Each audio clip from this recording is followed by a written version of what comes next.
welcome to Orthodox Shahada. Before I begin, I would like to mention that we are launching YouTube memberships for our fans who want to support us. Funds will be used to purchase more material to sustain the channel, and me and Kai intend to produce material for members that will only be accessible to members. So please consider becoming a member if you like what we do here at Orthodox Shahada and want to support us.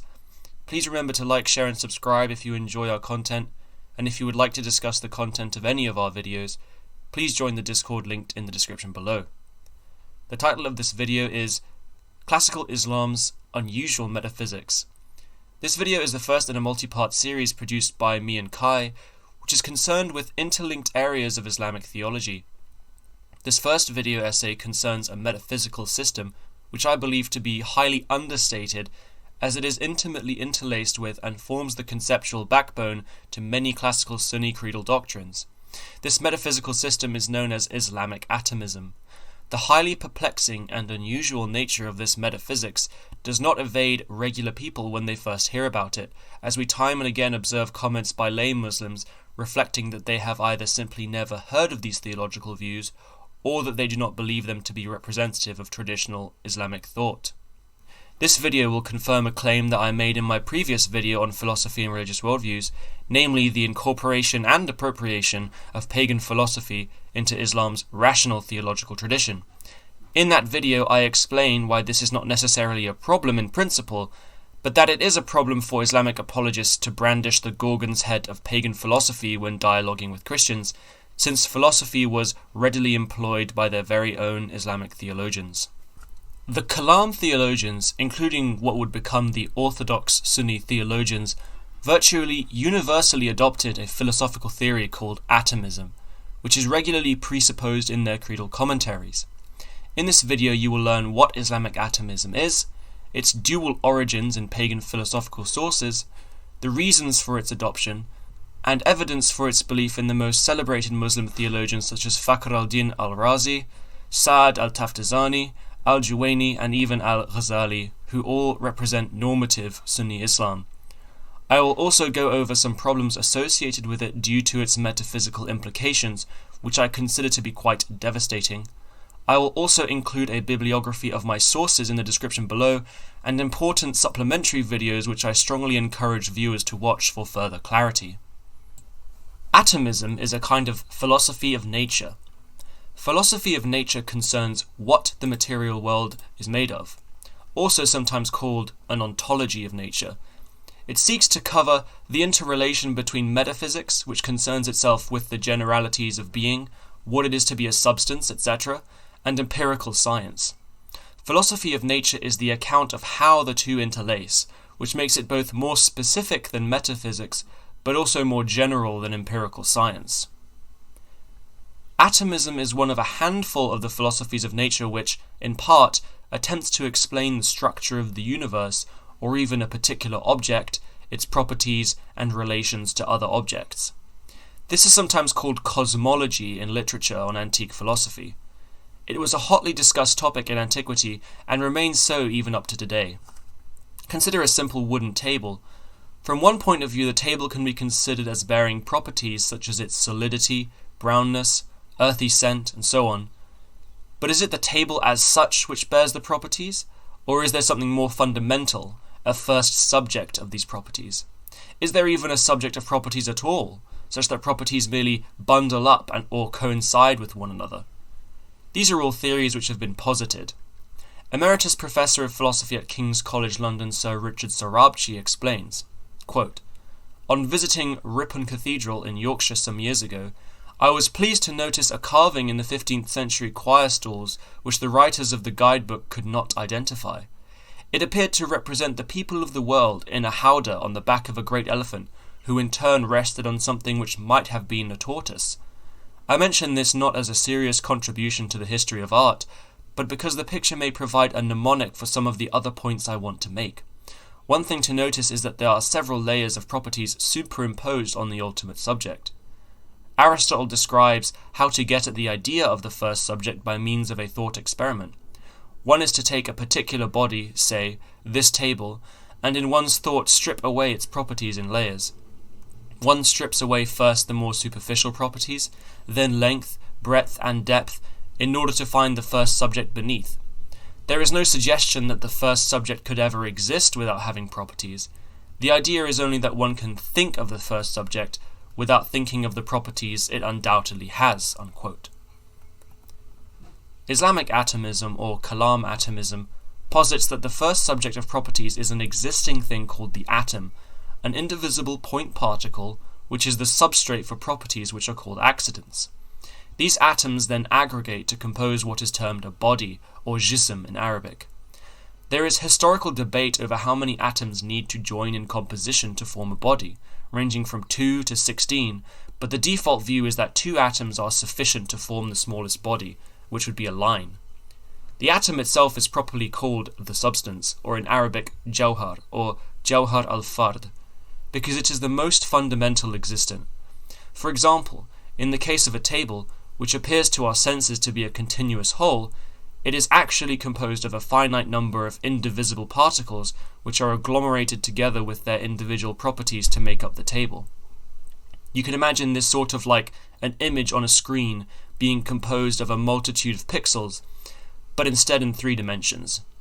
These atoms aren't to be conflated with scientific atoms made up of protons, neutrons, and electrons, which in the atomistic philosophy of nature would themselves be composed of indivisible atoms, since scientific atoms can be divided. Sheikh Dr. Yasser Qadi explains this well. Quote, "The Mutakallimin posited that all matter is composed of identical, minuscule, indivisible particles, i.e. atoms, that are devoid of any quantitative or qualitative properties. They only acquire quantitative properties of width, height, and breadth when 2 or more of them unite, at which point it becomes a body. And they only acquire qualitative properties when an accident is created within it. An accident is something that exists above and beyond the actual body. It is an accident that gives each atom, and thereby each body, its specific qualities that separates it from other atoms and bodies, qualities such as color, temperature, speed or rest, life, knowledge, power, and so forth. Such accidents must reside in the atom itself. In fact, by definition, an accident cannot exist except within an atom." Unquote. Notice that the dimensional and perhaps also quantitative properties are only acquired when the atoms are aggregated or come together. For the Kalam theologians, a substance simply was an atom. Notice that this meaning of substance is completely different to the Aristotelian concept, which refers to a composite of matter and form. Both Aristotelian hylomorphism and Islamic atomism agree on the broader definitions of substance and accident, namely, a substance is something that does not inhere in something else, i.e. it stands on its own, whereas an accident is a property that requires something to inhere in. For example, a ball would be a substance, whilst the redness of the ball inheres in the ball, since we cannot simply find redness floating around. It must always exist in something, which makes it an accident. If you want to know more about this, I will link some short videos which go into the Aristotelian concept of substance. What they disagree on, however, is what the true substances are. For the Aristotelians, substances are not reducible to their parts. Take a substance like a dog, for example. The properties and activities that a dog has and does are not merely reducible to all the different micro and macro parts which make up the dog, like chemical molecules and organs. Conversely, for the atomist, the functioning and properties of a dog really are reducible down to these fundamental particles which are called substances, which are merely arranged dog-wise, each having their own accidents correlated with various physical and metaphysical properties like color, life, sight, and so on. This definition of substance must be kept in mind when reading the Muslim theologians. We will go into further nuances later, but more importantly, and what is one of the unique aspects of Islamic atomism, is the concept of continuous recreation. The Kalam theologians argued that atoms could not persist for more than one moment of time. This is because they also considered time to be atomistic, with individual moments of time being indivisible. Therefore, God has to continuously recreate all of the atoms with their accidents in the universe at every single instant. It is not God that creates and then sustains the universe. Rather, he continuously annihilates and recreates the universe ex nihilo at every moment. Sheikh Hamza Yusuf explains this concept well. what they argued was that in every instant it's a new creation. بَلْ هُمْ فِي لَبْسٍ مِّنْ خَلْقٍ جَدِيدٍ. In every instant it's a new creation. So, to give you a modern metaphor to understand this, if you've ever been in a theater when the projector breaks down, has anybody ever had that experience when the projector breaks down? Okay. Now you have digital, so it just all goes crazy. But in the old days, if you're old enough to remember when they actually had film, what happens is suddenly the frames, you see the still frames.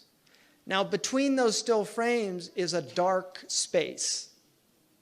What happens is the projector, it's going so fast that it appears to be a linear movement, but in reality, they're individual frames that are frozen, moving at a very fast speed. This was called the magic lantern. It was invented in France, and this is the beginning of cinema.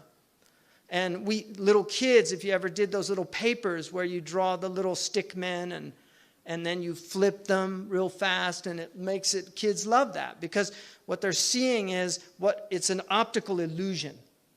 And the optical illusion is of sequential linearity. A moves to B, moves to C, and it's a succession of events.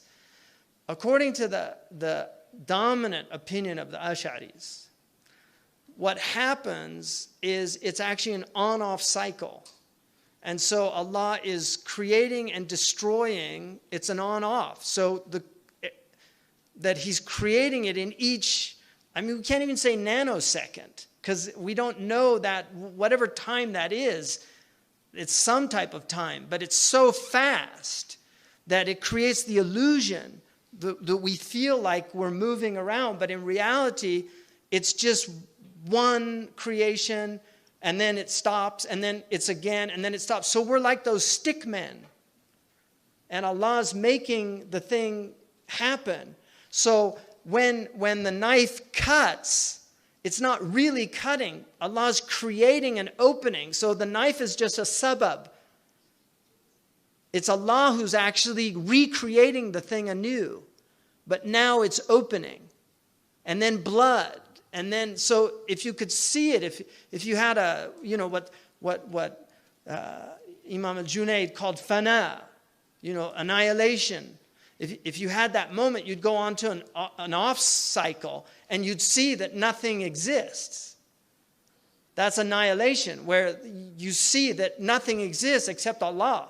And that's why He's al-Hayyul Qayyum. He's sustaining the whole thing. And that la ta'khudu sinatun wa la nawm, because if a moment of ghafla took God, the whole thing would just disappear.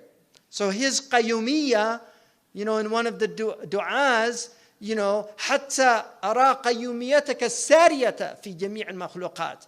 You know, let me see your qayyumiyyah that's happening in every instant in creation. That Imam Ali said, مَا رَأَيْتُ شَيْئًا إِلَّا رَأَيْتُ اللَّهَ قَبْلَهُ وَفِيهِ وَبَعْدَهُ.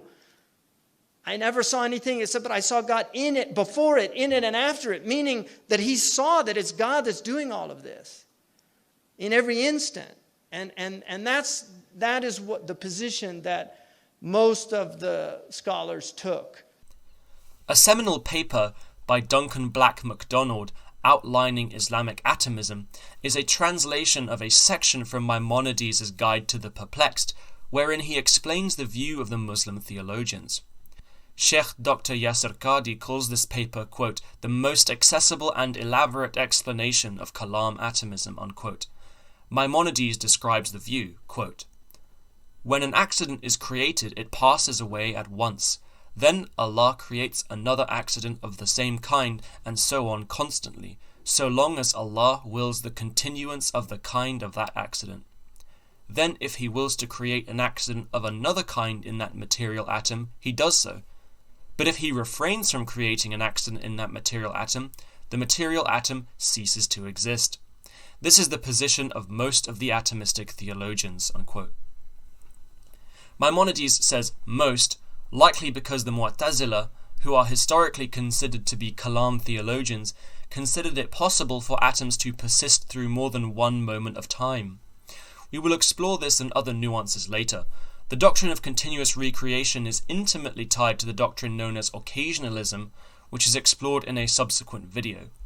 This is the view that God alone is the sole causal agent in reality, which is crucial for an aspect of Islamic Aqidah, which is more rigorously defined and explored in the subsequent videos. For this video, all that is needed to keep in mind is that in Islamic creed, Allah is the sole causal agent, and it is He who continuously recreates all of reality in the manner Sheikh Hamza Yusuf previously explained. The late Dr. Abdelhamid Sabra, a professor whose specialism was science in medieval Islam, summarizes the atomic hypothesis in one of his papers on atomism. Quote, "Substances are initially created and subsequently recreated at every moment of their span of existence. All occurrences are contingent, all of them being choices or free actions of a transcendent, unique, and omnipotent agent. In the created world of events, there are no Aristotelian substances, no natures or natural powers or forces, no forms or essences or necessities. There is only one metaphysical cause which acts without means or intermediary agents. Creating, the act of a transcendent being, is that which is created." Unquote. Notice how Dr. Sabra says that on the Islamic atomist view, there are no natural powers, forms, essences, or necessities. We will come back to this later, especially the term necessities, when we explore the problems of this ontology. One final general point ought to be made. Recall how I earlier mentioned that on the atomistic view, the atoms that make up the dog individually are the true substances, not the dog itself like in the Aristotelian view. Generally, this means that accidents are not really had by the whole properly, but by the atoms themselves. Maimonides explains how this leads to the pixelated picture I mentioned earlier. Quote, "Thus, accidents do not belong to the bodies with which we think they go, but to each of the atoms out of which these bodies are compounded. In the case of a piece of snow, the white does not exist only in the whole compound, but in each of the atoms out of which it is compounded. Contrariwise, a body has quantity, but its constituent atoms have not. So life is in every atom of a living body, and similarly sense perception, reason, knowledge. The nature of the psyche is in dispute. The dominant position is that it is an accident existing in one of the atoms of which the possessor of the psyche is composed." Unquote. It was also generally accepted that a single atom could only have one accident created in it by God. As we can see, this had ramifications for what the psyche, or the mind or soul was, and where it resided. As Maimonides mentions, the dominant position being that the soul is an accident which exists in one of the atoms of the human body. Again, we will explore this later, but we will not touch on the ramifications such a view would have on the mind-body debate, because that topic is simply too large to treat in this series. To summarize, all of creation is composed of substances and accidents. Atoms, called substances, are indivisible point particles which are propertyless, but aggregate to compose bodies, which have dimensions like length, width, and depth.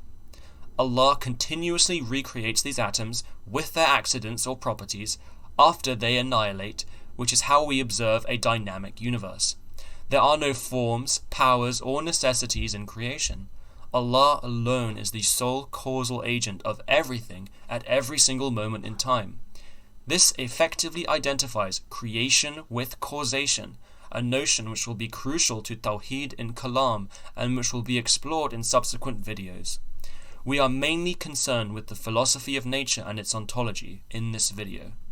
In scholarship, it has been an area of research to trace the origins of Islamic atomism, and a general consensus has been reached on what were the heaviest influences for the Kalam theologians, including the Mu'tazilites, and that those influences are predominantly Greek, and also from another pagan source, which may come as a surprise to many listeners, Muslim and non-Muslim alike, as it did to me. The Greek adjective atomos means uncuttable. The chief Greek philosophers who proposed this doctrine were Leucippus and Democritus, who lived in the 5th century BC, and later Epicurus, who lived in the 3rd to 4th centuries BC. One of the main reasons atomism was posited by Greek philosophers was to resolve Zeno's paradox, which suggested that in order for an object to move from point A to point B, half the distance between A and B must be traversed by the object first, and then half that distance, and half of that distance, and so on. This leads to the supposition that the object must travel an infinite amount of distance before it can move from A to B, and therefore never really moves.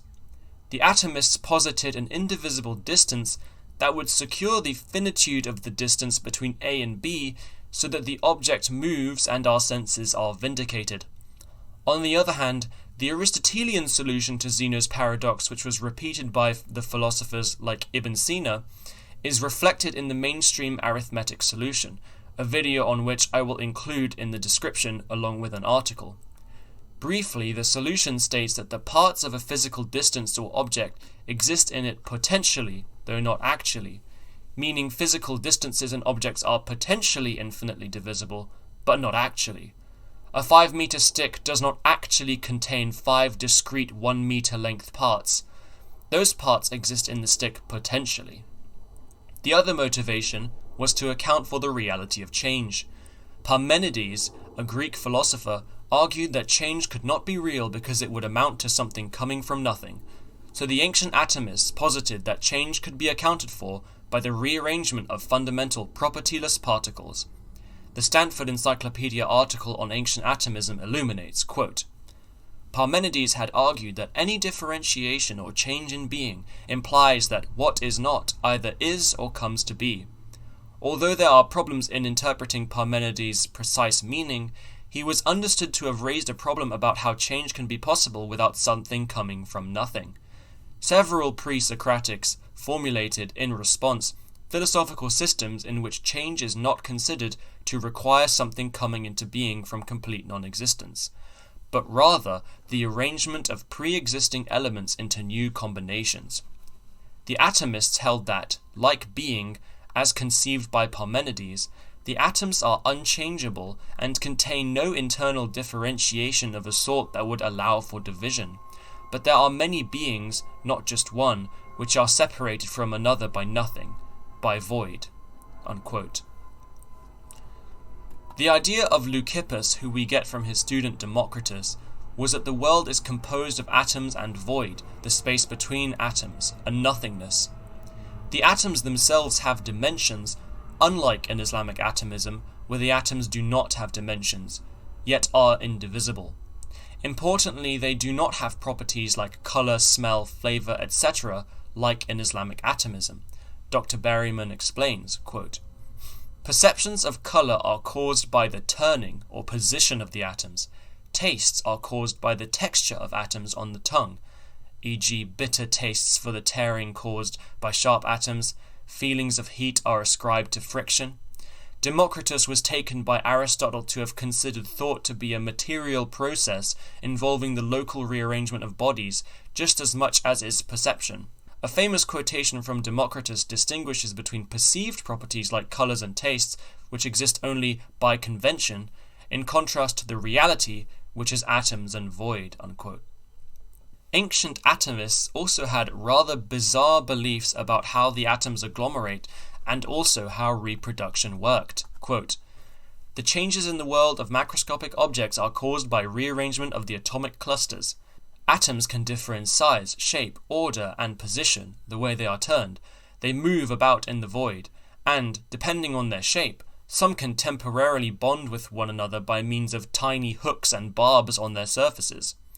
Organisms are thought to reproduce by means of seed. Democritus seems to have held that both parents produce seeds composed of fragments from each organ of their body. Whichever of the parts drawn from the relevant organ of the parents predominates in the new mixture determines which characteristics are inherited by the offspring. Unquote. When I read the latter part about parental parts predominating being the cause of which characteristics from the parents the offspring inherited, I could not help but recall a particular hadith.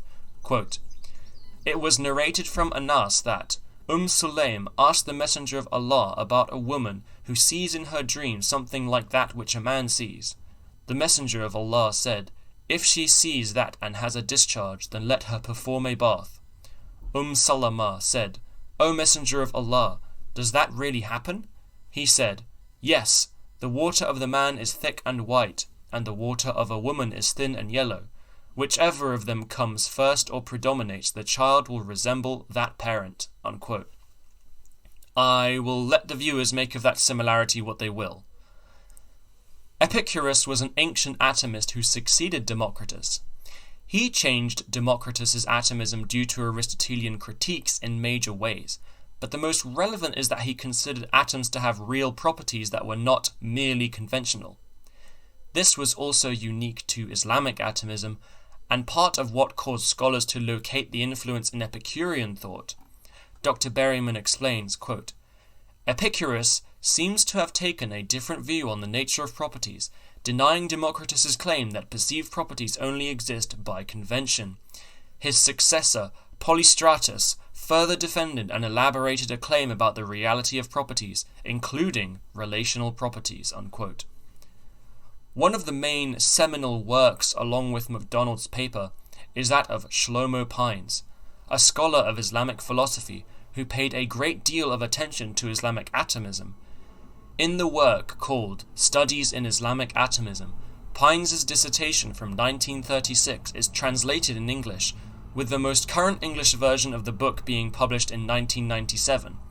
It was also translated in Arabic and published in Cairo in 1946 by Muhammad Abd al-Hadi Abu Rida. It is considered to be one of, if not the foremost work on Islamic atomism. Sheikh Dr. Yasser Qadi in his 2008 article on atomism even calls it the standard introduction. In it, among other things, Pines explains the relationship between Epicurean atomism and Kalam atomism, but notes that there is still a notable distinction. Quote, "On the issue of accidents as well, it was Epicurus rather than Democritus whose views appeared to be closer to the Kalam. Whereas Democritus conceded to the secondary qualities only a subjective reality, Epicurus maintained that everything that is perceived is real. According to him, accidents other than size, shape, and weight belong not to the atoms, but to larger formations. But even according to Epicurus's theory, the existence of accidents in bodies seems to depend upon the nature and arrangement of the atoms. The peculiar theory of the Kalam, whereby the atomic arad are considered as a special category and as something that supervenes upon atoms and bodies, does not seem to have any counterpart in the doctrine of Epicurus. In any event, if one were to trace the atomic theory of the Kalam back to Epicurus, one would have to presuppose that the theory of the latter enjoyed a long period of development." Unquote. Two other distinctions between Islamic and Greek atomism was that the Kalam atomist considered the atoms to be dimensionless points, while the Greeks thought they had dimensions. Islamic atomists also considered time to be atomic, in other words, discrete. Although the difference relating to accidents between Islamic and Greek atomism is quite subtle, it puzzled scholars in the 20th century as to whether this was original to the Kalam theologians or if it had its own source exterior to the Greek tradition. D. McDonald muses on this topic, quote, "But how did the system of material atoms come to be combined with the system of time atoms and made into a complete theory of the origin of the universe? I have so far been unable to find any trace of anything of the kind in Greek thought. Yet I cannot bring myself to believe that the Muslim thinkers originated it. They were certainly the immediate heirs of the Greek civilization so far as science and philosophy were concerned, but we find in them no touch of such originality of mind and such power of development as a scheme of this rigor and vigor would suggest. And second, how was this scheme turned from being a speculation of free-thinking philosophy and physical science into an expression of the absolute will of Allah and a bulwark of Muslim orthodoxy? On one side, it is philosophical, on another, it belongs to the most theocentric theology. It is an apotheosis of rationalism, and also a God-intoxicated vision of the uncovenanted workings of the divine will. How did this come about? It has as of late years become evident that the Muslim scientific civilization cannot be explained entirely as a product of Greek influence. The workings of Indian influence in several fields have been quite fairly demonstrated, and there is a tendency at present among students of Islam to look to India for a solution to some of our remaining problems." Unquote. That's right. The other source for Islamic atomism is India, which was predominantly Hindu, Buddhist, and Jain. Among these groups, a variety of atomic theories arose, and by the 5th century AD were widespread in India, though their origins are shrouded in mystery. McDonald's suggestion was made just under a decade before Pines published his dissertation, which now makes up the book we have cited. Pines builds upon this suggestion and finds it highly convincing. Describing the Jain theory of atoms, Pines states, quote, "The Jains are of the opinion that matter, space, and time may all be separated into small indivisible units, i.e. atoms. Atoms of matter occupy a point in space. The atoms are not differentiated into elements, but they do possess qualities. The Jains maintain the distinction between substance and quality. The qualities inhere in substances, and they themselves do not possess any other qualities." Unquote. On the atomic theory within the Buddhist strain of thought, Pines recounts, quote, "Atomism is represented by two early Buddhist schools, the Vaibhasikas or Sarvastivadins, and the Saurantikas. One central principle of Buddhist thought is the denial of substance. As a consequence of this denial, the Buddhists conceive that the atom consists of 8 dharmas. Very briefly, we may here define dharma as the smallest unit of the phenomena that is perceptible to the senses, behind which no substance conceals itself. 4 of the dharmas that make up the atom are designated as elements: earth, water, fire, and wind, also called irana, the element of motion. Hence, the atom is a conglomerate of from 8 to 12 dharmas. However, in space, it is thought to be a single inseparable unity that has no parts." Unquote. Pines goes on to note the difference between these two schools, which are irrelevant for our purposes, but also explains that for them, everything is made up of dharmas, which are the smallest possible continuous units. They also endure for one instance, and then are replaced by successive dharmas, in a like manner to the Islamic recreation doctrine. This led them to deny the reality of motion, since they have no time to move, and exist for only a moment.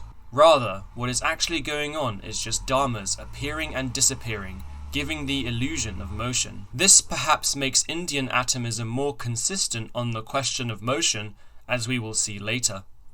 Finally, on the Hindu atomic theory, Pines explains that of the Nyaya Vaisesika, quote, "In India, the Vaisesika were considered to be the atomists par excellence. The philosopher Kannada stands out against all the other Indian systems on account of its realism, the reality that it attributes to the various categories of being. The categories are substance, quality, action. In the first place, this refers to motion, generality, difference, and inherence. Substance is defined as the bearer of qualities and as the inherent cause. Substances may be classified into 9 species, the 5 elements earth, water, air, fire, ether, time, space, soul, and mind. The 4 elements earth, water, fire, and air have an atomic structure. The atoms differ in accordance with the difference between the elements, and they possess qualities that are likewise imperishable. It is the single atom that possesses dimension. Anutva or paramanutva, literally minuteness." Unquote. Pines goes on to explain in further specific detail and talks about how there are nuances surrounding how many atoms combine to form atomic constructs, and the debates surrounding how many atoms are required to join together for such and such a result. This is a really moot point and has little relevance for the topic of this video. The listener can look up this material in the relevant cited sources for further information. What is important is the conclusion Pine draws from the comparison he makes between the Kalam and Indian atomists. Quote, "The similarity between the doctrines of the Kalam and the Vaisesikas, and also the Jains, on the question of the dimensionality of the atoms is rather striking. according to both doctrines, the atoms, when contrasted with bodies, have no dimension, though they do have their own proper dimension that is incommensurate with that of bodies. By means of the intercession of the qualities of number and combination, according to the Indians, or of composition, according to the Kalam, the dimensions of the corporeal world arise out of the atomic dimensions in successive stages.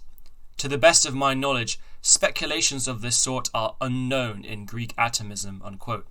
Pines goes on to explain how the debates, justifications, and arguments, such as how many atoms are required to form a body, or whether or not the atom has 6 sides, are contained in both Kalam and Indian philosophy in almost identical fashion. For example, quote, "The argument that if there were no atoms, the mountain would have as many parts as a grain of mustard seed is found, almost word for word, in both India and Islam." Unquote.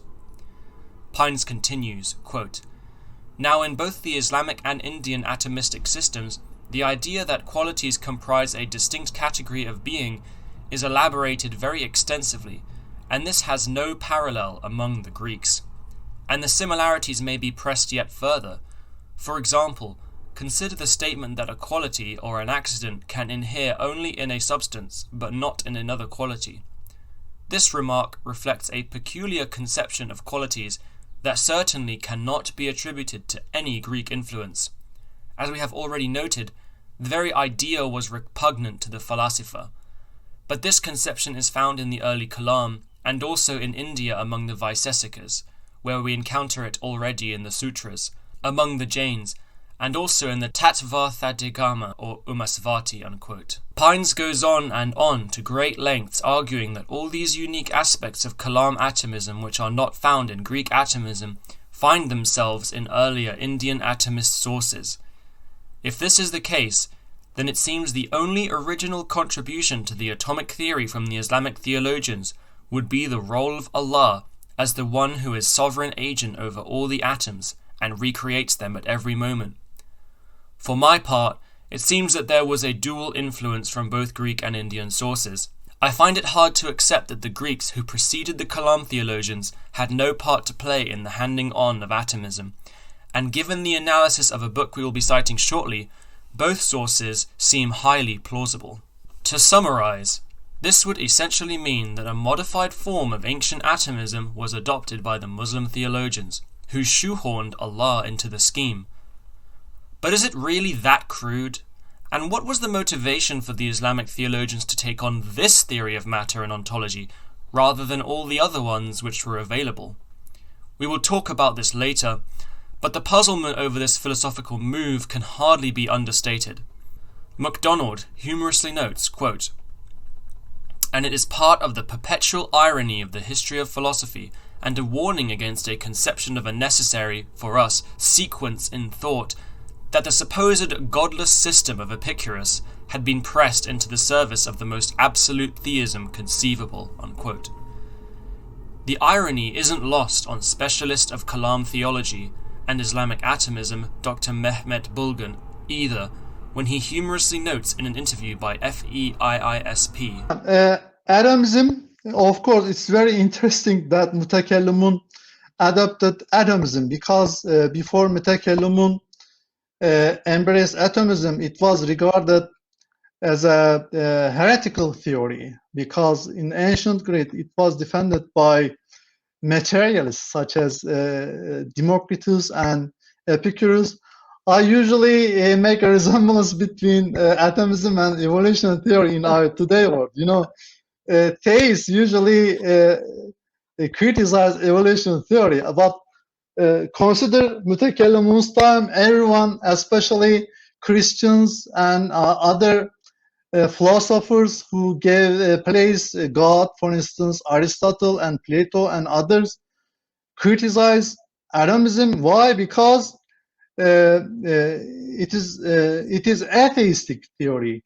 Okay, you know, Dante in Divine Comedy, he put atomist philosophers at the deepest level of the hell by saying that because they regarded spirit or soul as a matter, material particles. That's why they have to be punished. But Interestingly, Mutakallimun adopted this theory, and it's very interesting, searching for. But after Mutakallimun adopted atomism, he started serving theism, interestingly. Historian and professor of philosophy Harry Austrian Wolfson, who wrote one of the best and most complete histories of medieval Islamic philosophy titled, quote, The Philosophy of the Kalam, unquote, echoes this statement. Quote, It is strange, however, that atomism, which had been rejected by most of the Greek schools of philosophy, should have been accepted by all but a few of the early Mutakallimun, the exceptions among them being the Mu'tazilite Nizam, the Rafidite Hisham bin al-Hakam, and some other Rafidites, and according to a late report also the Orthodox Ibn Kulab. Both Philo and the Church Fathers align themselves with the dominant schools of Greek philosophy in rejecting atoms, evidently on purely philosophic grounds, without making a religious issue out of it, even though occasionally they may find scriptural verses to support their rational choice. The adoption of this generally discredited view by the Kalam and its being made by them into a religious doctrine requires an explanation, unquote. To round off our discussion of the historical sources of Islamic atomism, we will go into the Mu'tazilites and their adherence to atomic theory and the interplay between the philosophers or falasifa and the normative orthodox Sunnis. This will lend crucial context for the analysis of this question, serve as a brief history of the Kalam, and give some more detail to Islamic atomism. For this, I will be relying also on the seminal work on atomism called The Physical Theory of Kalam, Atoms, Space and Void in Basrian Mu'tazili Cosmology, published in 1994 by Dr. al-Nurdanani, a historian of Islamic civilization and philosophy, and a research fellow at Harvard University. Including Pines and McDonald, these three works will exhaustively inform the listener on this topic, and I encourage recourse to them if you want to learn more. Exploring this interplay will help answer the question of why on earth the Muslim theologians would incorporate this particular theory over others available to them in antiquity. Abu Hassan al-Ash'ari, the founder of the largest school of Orthodox Sunni Kalam, was originally a Mu'tazilite, who later converted upon being convinced that the Mu'tazilite theological position was heretical, aiding in the eventual wholesale rejection of the Mu'tazilites as heretics. Although the history is much more complicated, I will attempt to summarize it for our purposes. Early on, a group of Muslims emerged called the Qadaris, who emphasized libertarian free will. Such scholars who started this movement included al-Hasan al-Basri and his student Wasil ibn Atta. Quote, The early Qadaris, whose position al-Basri had clearly championed, had challenged the authority of the Umayyads, who justified their most heinous crimes on the grounds that their actions were part of the divine decree. Two leaders of the Qadari movement, Ghaylan al-Damashqi and Mabad al-Juhani, challenged those Umayyad claims and were put to death by order of Umayyad caliphs in 743 and 699 respectively. Wasil ibn Atta, continuing al-Basri's libertarian or the Qadari line, is generally regarded as the founder of the greatest theological movement in Islam, Mu'tazilism, unquote. The Kalam methodology was essentially started by Mu'tazilites and eventually came to comprise four general schools. Dr. Dhanani glosses the schools thusly, quote, During the 4th and 5th/10th and 11th centuries, when the extant Kalam texts were written, the Mutakallimun can be categorized into at least four groups: the Basrian Mu'tazilis, the Baghdadi Mu'tazilis, the Ash'aris, and the followers of al-Maturidi. The last group, being confined mostly to Transoxania, does not seem to have played a major role in the development of Kalam in the central heartlands of the Muslim world of the time, unquote. Opponents of the Mu'tazilites like Ahmad ibn Hanbal, who taught the uncreatedness of the Quran in contradistinction to the Mu'tazilites who believed the Quran to be created, were heavily persecuted by the state. This went on until the Abbasid Caliph al-Mutawakkil ascended in 847 AD and overturned the pro-Mu'tazilite policies of his predecessors. Dr. Dhanani recounts, quote, The Inquisition came to an end during the reign of the Caliph al-Mutawakkil, when Ibn Abi Duad was dismissed in 237/852, and the Mu'tazilis were removed from the court. As a result, the main concerns of the Baghdadi Mu'tazilis switched from the problem of the relation of God's essence and his attributes, the status of the unbeliever, and the nature of the Quran, to the question of God's relation to the world and his creative activity." Unquote. Al-Ash'ari, being of Mu'tazilite extract, means that his beliefs about atomism will have had great overlap with that of the Mu'tazilite atomic theory, save for the belief that humans were the cause or creators of their own actions, which was one of the heretical views of the Mu'tazilites due to their beliefs about free will. Dr. Dhanani explains, quote, "Another important contemporary figure is one of Abu al-Jubai's star pupils, Abu al-Hasan al-Ash'ari. In 300/912, al-Ash'ari broke away from the Mu'tazila to join the camp of the traditionists, who considered Ahmad ibn Hanbal as their champion. Al-Ash'ari then used the formal structure and analytical methods of the Mu'tazila to present the theses of the traditionists. However, al-Ash'ari's opposition was primarily to the theological tenets of the Mu'tazila, in particular their rationalistic view that God is incapable of performing certain actions because he would then be unjust. Nevertheless, a large portion of the cosmological doctrines of the Mu'tazila was incorporated into his teaching, for they have no bearing on such theological questions. Consequently, the Ash'aris and their Mu'tazili contemporaries share the same cosmological framework and deal with similar cosmological problems in their works." Unquote. The ability of man to create his own actions was core to the Mu'tazilite view on freedom. Mufti Abdurrahman ibn Yusuf Mangera, in the introduction to his translation of Al-Fiqh al-Akbar by Imam Abu Hanifa, corroborates and lists their heresies.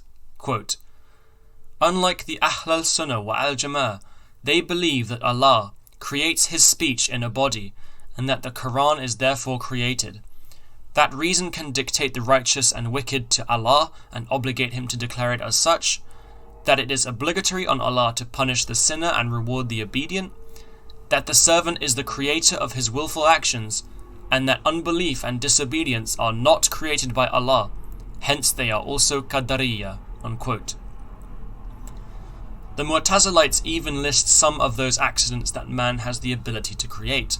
Quote, "For example, man can create the accidents of location, which includes motion, force, adhesion, pain, sound, externally, that is, in other bodies, as well as the accidents of reason, willing, aversion, conviction, and opinion in himself, either directly or mediately.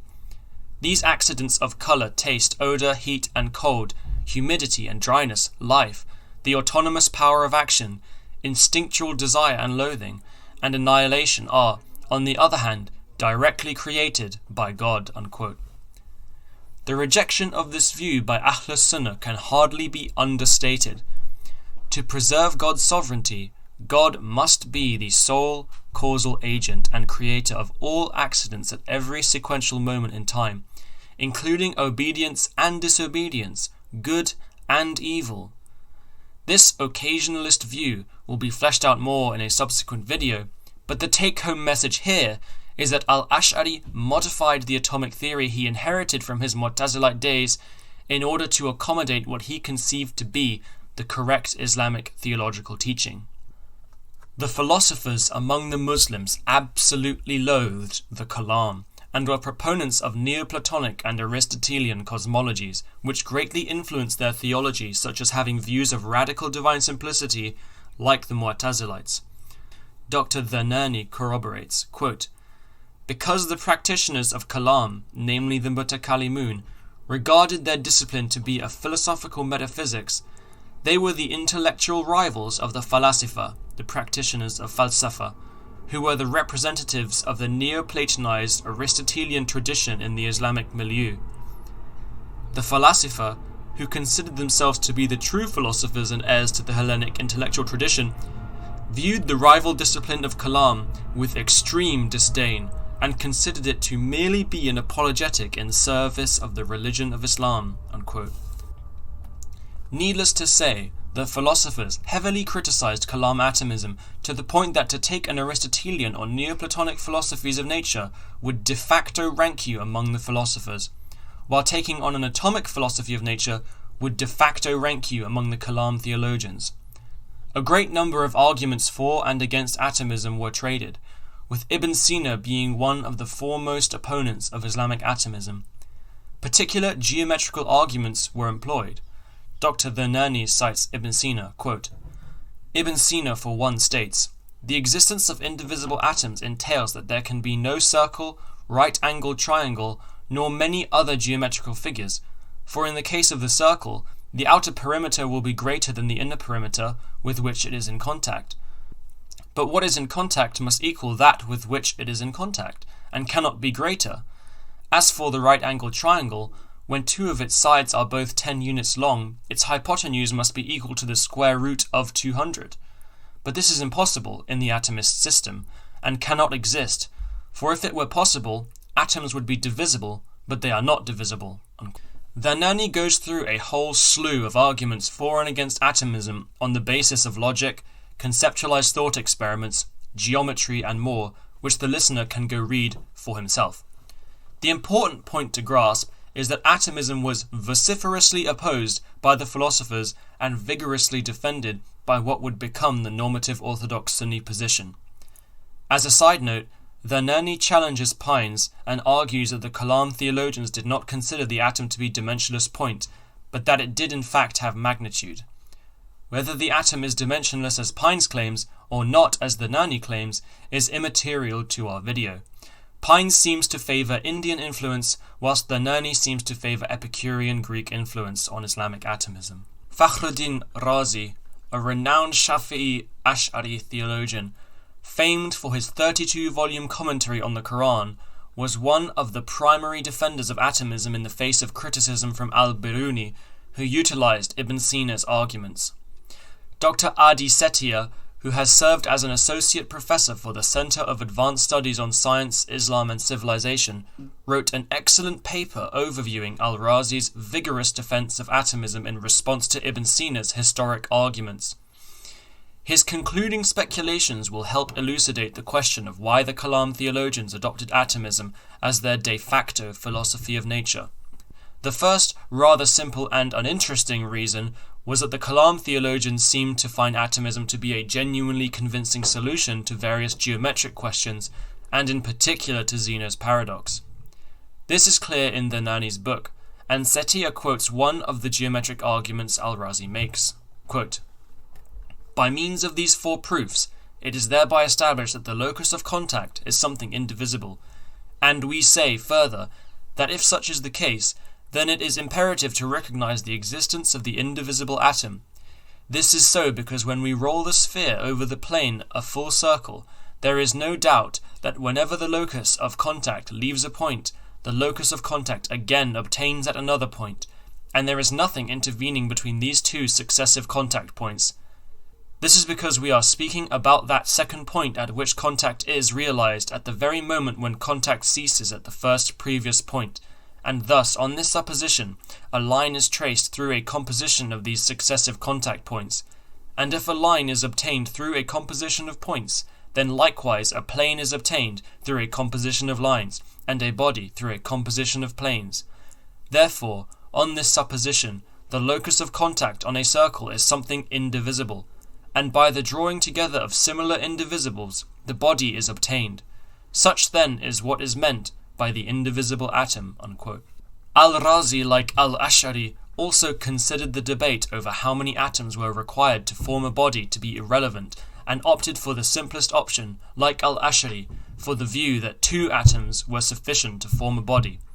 But here is the salient point Setia makes. Quote, "At the end of his pioneering study of Islamic atomism, Pines raises the question of the conceptual role of the atom within Islamic culture.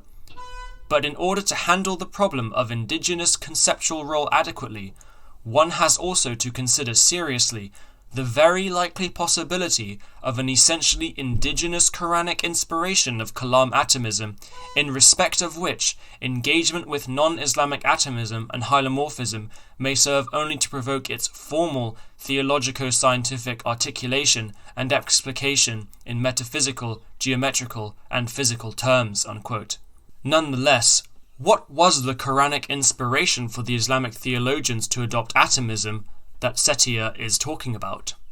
He suggests, quote, "Since God is the only active force operating in the world, as emphasized categorically in many Quranic verses, then the only necessary causal connection obtaining in the world is that which obtains vertically, between the world, including between each and every worldly entity, properties, events, and processes, and this force conceived as a separate, higher ontic order. This entails that there can be no objective real continuity, i.e., ontic and causal intra- or interdependence between worldly entities and events in any linear or horizontal manner. All dependence is, without exception, vertical, i.e., the direct, immediate dependence of each and every worldly thing, including every part thereof, from the tiniest part to the greatest whole, on God, for each and every instant of their existence, occurrence, and persistence. Kalam atomism/occasionalism may well have been the only empirically viable physical theory compatible with this metaphysics of efficient causality, the metaphysics of the unitary direct cause of each and every created, i.e. worldly existent. Hence, Kalam atomism or physics is substantially motivated by the Quranic metaphysics of creation and only formally inspired by certain aspects of Greek or even Indian atomism. And when the Mutakallimun talk about parts, they mean all that partake of the physical world, bodies, qualities, space, time, change, motion. So even the abstract, non-sensible aspects of the physical world are understood in atomistic terms." Unquote. Dr. Ozgur Koçer is an assistant professor of Islamic studies and philosophy at Bayan Islamic Graduate School who specializes in Kalam. In another excellent interview at FEIISP, he states it is the case that the theological and creedal doctrine of occasionalism was the motivating factor for the adoption of atomism by the Islamic theologians. The reason that Ash'arites lean toward atomism, I believe they saw that it's a good fit for occasionalism, because the idea of atomism, and these atoms are just neutral loci, right? Just homogeneous. It's God who creates them, who differentiates them by assigning accidents upon them, right? And they're just this homogeneous balls, if you will, and it's God who makes them different. By the way, again, based on Tercih Bila Murajjih, right? It's based on preponderance without reason, right? With all of these assigning, because there's no feedback from these atoms, right? Mm-hmm. To have different accidents, just God. So it is.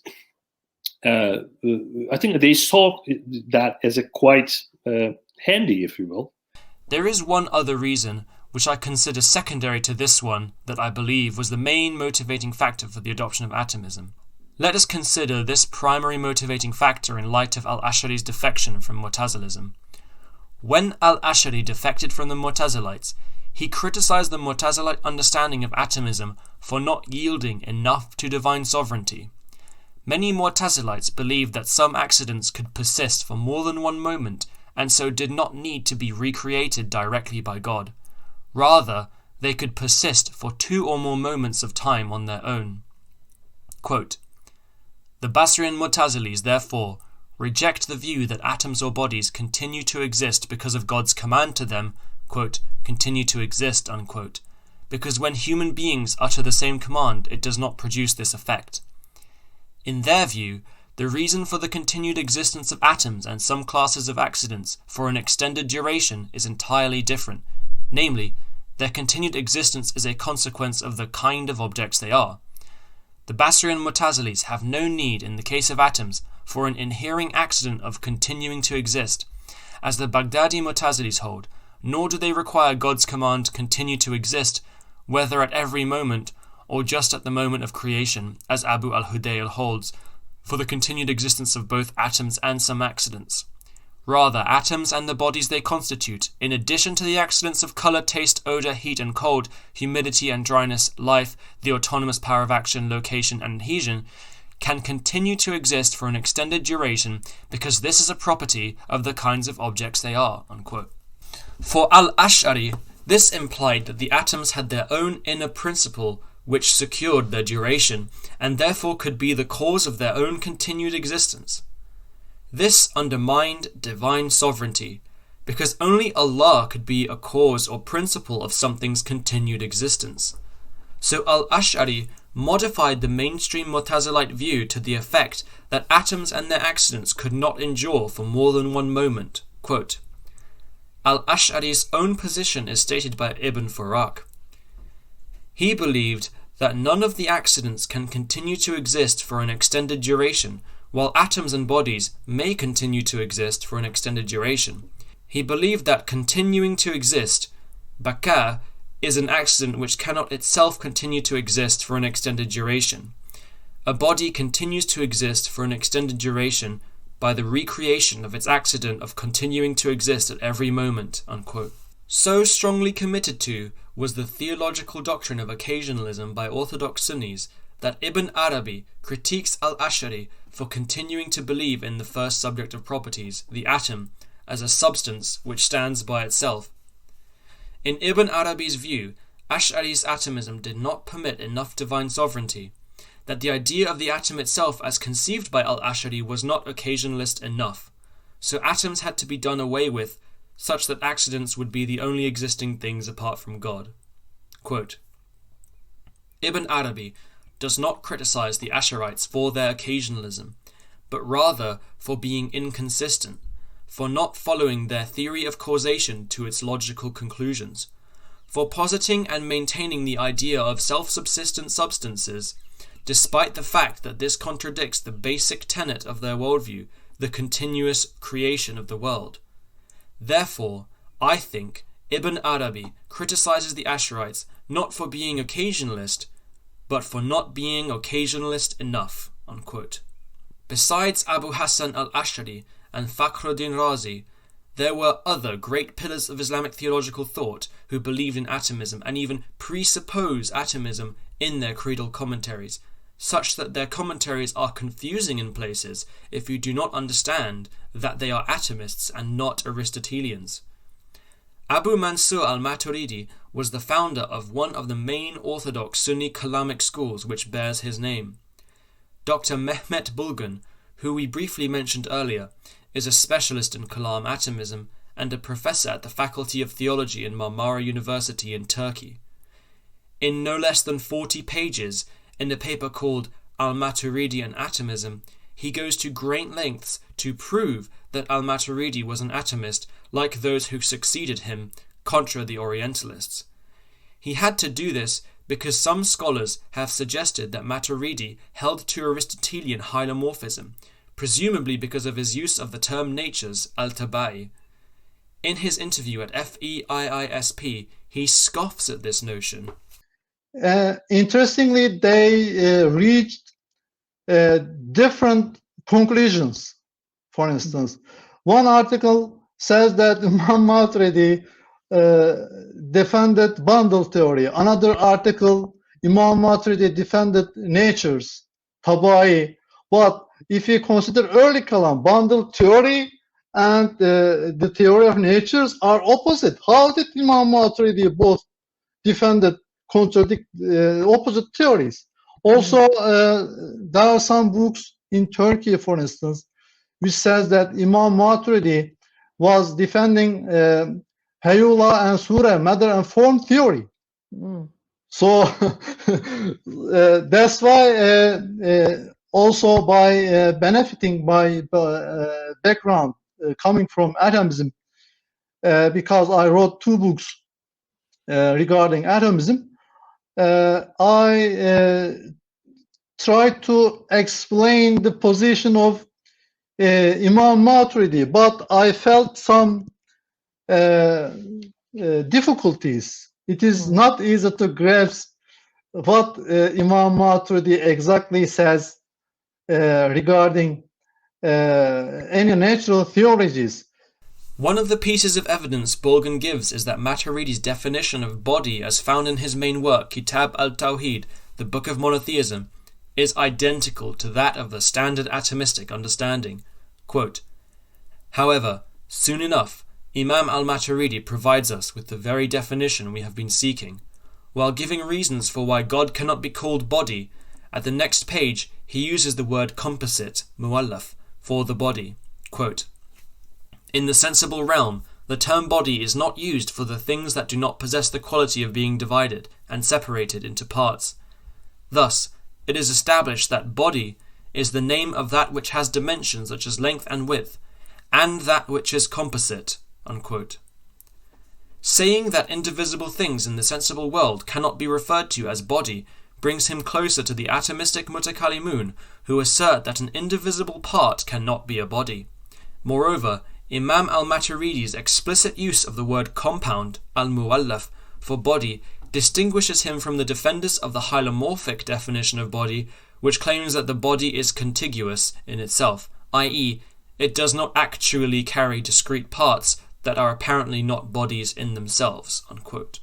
He also cites Maturidi believing that bodies and accidents are what make up the material world, which ranks him among the atomists, and not bundle theorists. The latter believing that accidents are merely clustered together without inhering in a substance.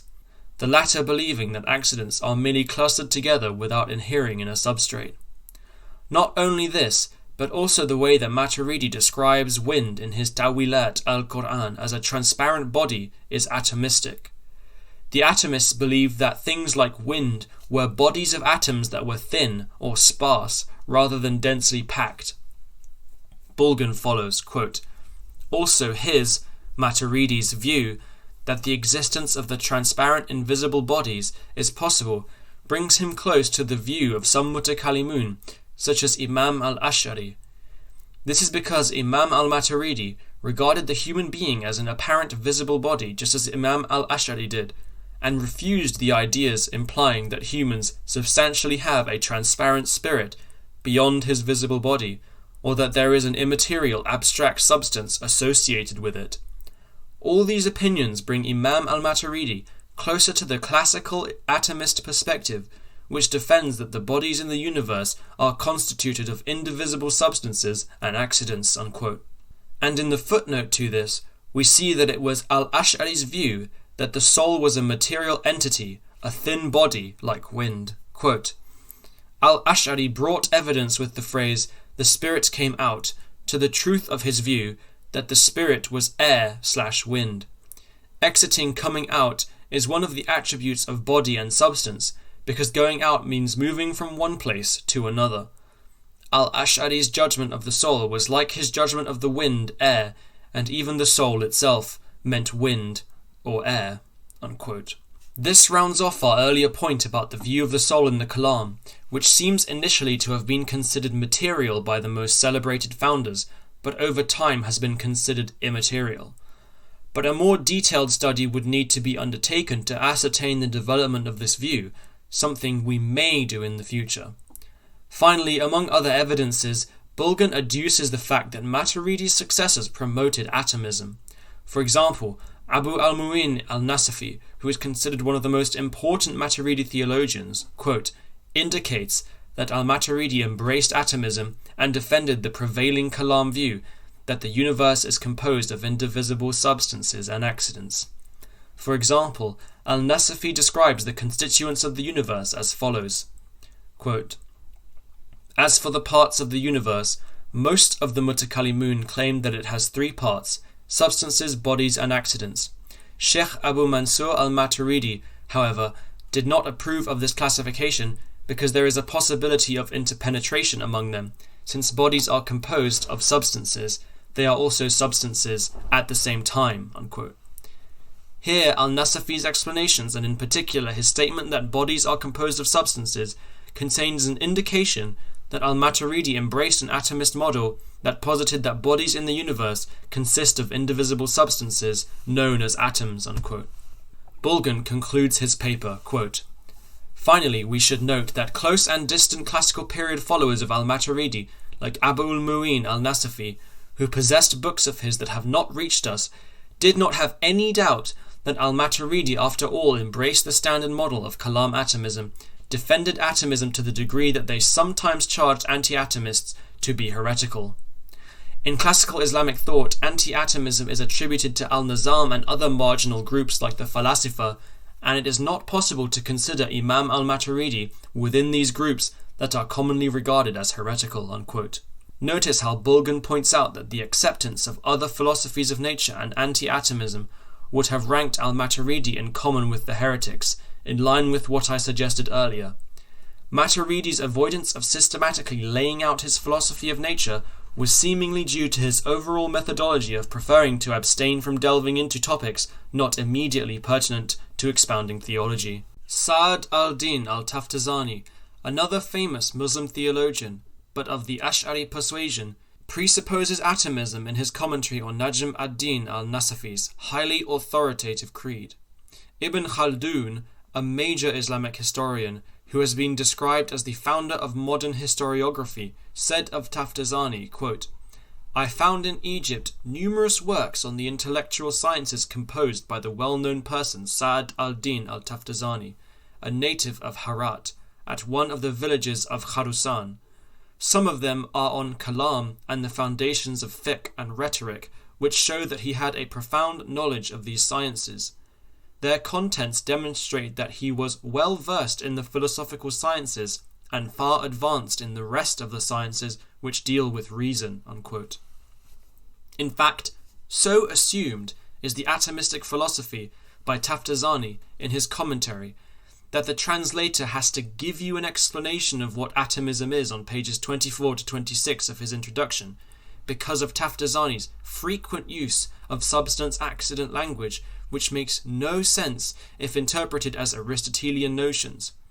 The creed itself contains a profession of belief that the world is composed of substances and accidents, including the atomistic definitions of both, and uses these definitions to negate that Allah is a substance, i.e., atom, accident, or body. Taftazani, commenting on these creedal statements, lays out proofs for the existence of the atom and even explains philosophical and theological benefits to believing in the atom. Quote, "In establishing the pure atom, we escape many of the obscurities of the philosophers, such as the positing of prime matter and form, which leads to the eternity of the world, the denial of the resurrection of the body, and many of the fundamental laws of measurement, upon which obscurities rests, the continual motion of the heavenly spheres, and also the denial of the rending of them and their being coalesced together again," unquote. Notice how Taftazani considers the belief in atomism and the rejection of other philosophies of nature to be the best way to secure the belief in certain theological positions, like the resurrection of the body and creation ex nihilo. This again shows the theological motivation for adopting atomism, particularly the doctrine of creation ex nihilo, which is believed to be secured by the implicit contingency of atoms. Contingency and finitude of atoms secured for the Islamic theologians arguments for the existence of God, according to Bulgan. What was the point of all of this effort in developing theories of atomism theologically? Like, whether you believe in atomism or not, why was it relevant? Like, what? I mean, you wouldn't want to invest in this unless it was important. What was the functional value of these things? You can exempt from God-like qualities from the universe. For instance, God is unlimited, God is eternal, God is infinite. You can say, because they are God-like qualities. But if you prove that the universe is limited, the universe is finite in some extent, okay, in terms of divisibility, okay, you can't properly defend that the universe is unlimited in other extent, because you already proved that the universe is limited in one aspect. That's why Mutakallimun, in my view, gave more importance, but also atomism comes with different subordinate ideas. For instance, ancient atomists accepted that there's also void. He didn't directly reject in Kitab al-Tawhid existence of Jawhar. Contrary, he tried to make use of it to establish God exists, because his approach is cumulative case. He's gathering a lot of proofs everywhere. Even he asserted some views and transmissions also accept that God exists. Usually mutakallimun reject that. Transmissions, if it doesn't depend on observation, true transmissions, for example, trustworthy report, mutawatir mudor, report, it must be depend on observation at the end. But if it depends on rational consideration, you can make it as a proof. This lends further to the credence that atomism functions not merely as a conclusion of empirical observation, but as a philosophy of nature which serves theology and explains phenomena. In fact, Taftazani's explanation of occasionalism, the doctrine of kasb, presupposes atomistic notions of substance, accident, and recreation, as we have previously adduced. Quote, Allah is the creator of all the actions of his creatures, whether of unbelief or of belief, of obedience or disobedience. This is, unlike the Mu'tazilites, who assert that the creature is the creator of his own actions. Unquote. All actions, whether movement, belief, unbelief, obedience, disobedience, etc., would be classed as accidents which are created in human bodies. The disagreement between the Orthodox Sunnis and the Mu'tazilites was that the latter believed humans could create those accidents themselves, as mentioned by the Nani earlier, while the former believed that Allah alone could create them. As a side note, although Taftazani does speak of real essences at the beginning of his commentary, this is not to be confused with Aristotelian and Neoplatonic notions of real essences as secondary substance or quiddities. The Nani explains how the word shay, being translated as essence by Earl Edgar Elder, can also mean that which has multiple shades of meaning. Quote, it would seem then that shay, thing, is a general term denoting any object of knowledge, while that denotes a distinct entity having particular differentiating attributes.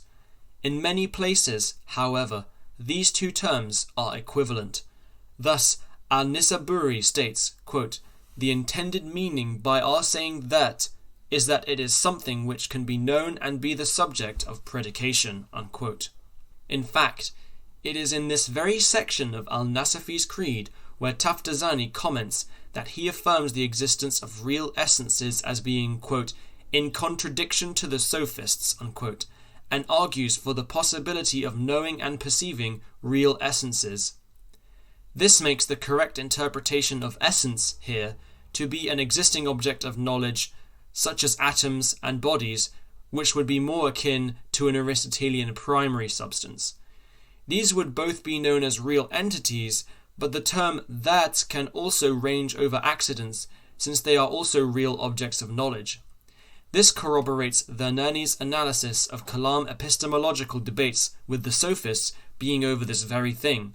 Quote, the 4th and 5th/10th and 11th century Mu'tazili version of this realist epistemology is found in Abd al-Jabbar's Refutation of Skepticism in volume 12 of the Mughni.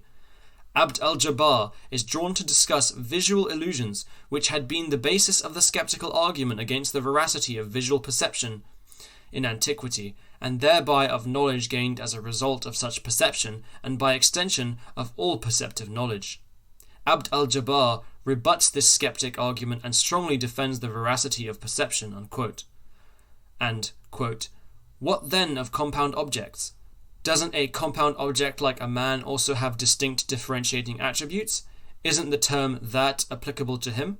Clearly, every one of his constituent atoms and accidents is an irreducible object, having its own essential attributes and to which the term that is applicable, unquote. The last two key Islamic theologians we will investigate are intricately related. The first is Imam al-Haramain al-Juwayni, whose title means the leading master of the two holy cities, namely Mecca and Medina. Dr. Paul E. Walker, in his translation of al-Juwayni's Kitab al-Irshad, describes him in glowing terms, quote, "He was a consummate theologian of towering influence in his own time and thereafter, enormously gifted with a prodigious intellect. The one slight reservation in regard to his reputation and success, if it can be cited as such, is that he happened to produce a student who surpassed him in nearly every regard, and who thus took away some of the esteem and attention he might otherwise have attracted. But that one student was Abu Hamid Muhammad al-Ghazali, quite possibly the most eminent theologian ever to appear in the Islamic world," unquote. The second is the famed al-Ghazali. He was the student and immediate theological successor of al-Juwayni and overshadowed him only because of his own immense contributions to theology. Al-Juwayni's authority cannot be understated, and in the very beginning of his al-Irshad, considered to be a standard intermediate catechism of Muslim theology, he emphatically asserts that the world is composed of atoms and accidents. He goes on for several pages proving the existence of atoms and accidents, as well as their contingencies, which he uses to argue for the conclusive existence of God. He also uses atomism multiple times to secure the occasionalist doctrine in order to refute the Mu'tazilites, considering actions to be accidents like colour. Quote, "Yet another sophism of theirs is for them to say, the servant is rewarded on the basis of his action, or punished, reproached, or praised. All this proves that his act was brought about by him, since it cannot be considered good to reproach him or bestow praise for what he did not bring about himself, as in the manner of his coloration or corporeal functions." Unquote. Quote, "If it were possible to affirm an action that has no agent, it would be possible also to hold that what we know of the atoms of the world and their accidents are not God's act, but rather they result from a cause empowered necessarily to produce everything else. But that departs from the religion and forsakes the doctrine of the Muslims." Unquote. Al-Juwayni is emphatic about the reality of atomism and presupposes it so strongly that in his catechism it features prominently in the vast majority of its chapters, and proving its connection to occasionalism when he says that believing that there are other powers which can cause other than God causes one to depart from the religion. Why they don't believe in cause and effect in the Ash'ari school? Okay. The reason is because cause and effect, if we accept that I can cause something or that this can cause something, then I am giving this some kind of intrinsic power. And if I give it intrinsic power, then I'm giving something that is God's alone. La hawla wa la quwwata illa billah. I'm giving something that is intrinsically God's alone, and I'm attributing it to a created thing, and in that way it's a type of shirk. It's shirk al-asbab. His student al-Ghazali accrued titles such as Hujjat al-Islam, the proof or foundation or authority of Islam, Zayn al-Din, the beauty of the religion, Barakat al-Inam, a blessing for mankind, Jamir al-Ulum, the gatherer of the sciences.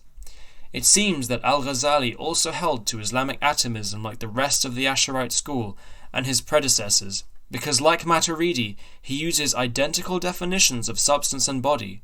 It is not clear that he has a systematized use of atomism in any of his sources translated into English, but the fact he was a pupil of al-Juwayni and followed in the Asharite school, which was overwhelmingly, if not universally atomist, indicates that, like Maturidi, he avoided talking about atoms unless theology necessitated him to. Quote, Ibn Sina also attacks atomism, a fundamental concept in Asharite cosmology and theology. Ghazali appears largely uninterested in this aspect of Ibn Sina's thought. There are very few references to atomism in Ghazali's writings. One of the few can be found in the Tahafut, where he merely writes, "The discussion of the atom is linked with geometrical matters, whose solution will lengthen the discussion." In contrast to Ghazali, Razi is keenly aware of Ibn Sina's criticism of atomism and offers a series of arguments to counter his challenges, unquote. Nevertheless, the conclusion that he believed in an atomistic philosophy of nature, or at the very least did not oppose the doctrine, is warranted. Consider that certain passages of his are reminiscent of al-Juwayni. For example, he begins by defining what the world is constituted of, and that it is contingent before making his argument for the existence of God, using definitions that not only indicate an atomistic philosophy of nature, but are the very terms that atomists themselves use. Quote, "Furthermore, we know that every existent is either extended or non-extended, and that every extended thing, if there is no combination in it, is called a single substance, and if it comprises something other than itself, is called a body, and that the existence of a non-extended thing either requires a body in which it subsists, and hence we call it a mode, or it does not, and this is God, glorious and exalted is he," unquote. Using Bulgan's method for ascertaining the atomistic permission of Maturidi, it seems reasonable to posit that Ghazali was an atomist given how he speaks of single substances having no combination, i.e. not being composite, which would be the atom, as well as his mention of bodies and modes, the last term sharing the same Arabic word used to denote accidents, as Yaqub explains in his prefatory notes. Ghazali also believed in the theory of continuous recreation, which every Ash'ari atomist also held to. We have now evidence that atomism is presupposed in the creedal texts of the greatest Islamic theologians, and shown its likely historical influences. I will now move on to discussing some problems in atomism. There are many problems in Islamic atomism which could be picked, but I will only cover a few which I think are particularly devastating. The first problem concerns identity over time, or as it is called in the literature, diachronic identity, coming from the Greek word dia, meaning through, and chronos, meaning time. The question concerns what makes it the case that, say, an apple on a table at 2 o'clock remains the same apple 3 hours later at 5 o'clock and not a completely different apple. A classic puzzle of diachronic identity concerns the ship of Theseus. Let's pretend that the ship of Theseus is a very simple ship made of 1,000 planks and nothing more. Let's also say that the planks are made of invincible wood, superwood, so that they never decay. In what I'll call scenario 1, the ship of Theseus has its 1,000 planks replaced very slowly over the course of 1,000 years. That's 1 plank a year. So here's the puzzle. Surely, a ship can survive the replacement of one of its planks.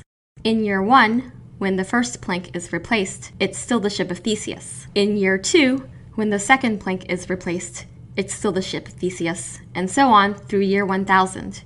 But the ship at year 0, the original ship of Theseus, doesn't share any of the same parts with the ship at year 1000, which we can call A. So how can A be the real ship of Theseus? Thomas Hobbes, a 17th century English philosopher, added a twist to the story. In scenario 2, a ship repairman keeps all of the old planks of the ship of Theseus and uses them to build an exact replica of the original ship with all of the planks in the same arrangement. So in this scenario, at year 1000, there are 2 exactly similar ships.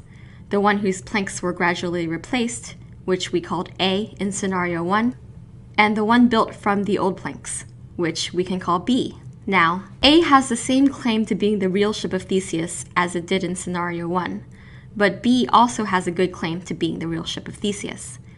After all, it's made of the same parts as the original ship of Theseus, in the same arrangement, but they can't both be the ship of Theseus.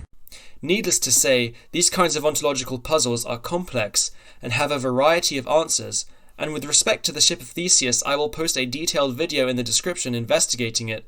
My intention is just to show that the questions of diachronic identity are not perhaps so simple to answer, despite seeming to be on first inspection.